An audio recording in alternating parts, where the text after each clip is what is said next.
Hello everyone, it's another week dentation, and today I want to share one of my questions. The question is, how do I encourage the student to help one another in class?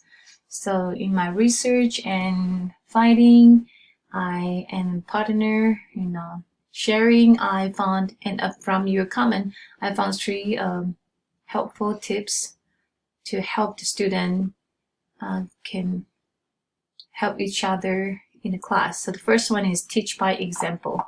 Children repeat words and actions of everyone they admire. So when the student admires us as a teacher, when we set a good example, like by helping others or listen to others, they will copy, they will do it.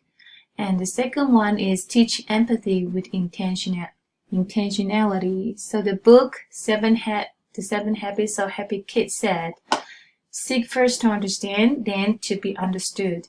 So this will help the students see each other through a kindness lens and appreciate what each other is feeling. So when they feel that, they are willing to help others.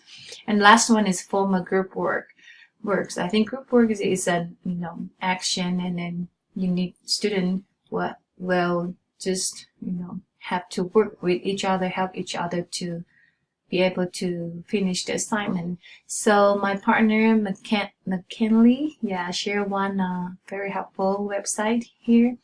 So this website, I list a link here. If you're interested, just go and click on it. There are several tips to help teach you how to form a group work and how to help the student can achieve their goals. So this is my presentation. If you have other comment or useful, helpful tips, please, you're welcome to list it in the comment. Thank you very much. Have a good week and stay well.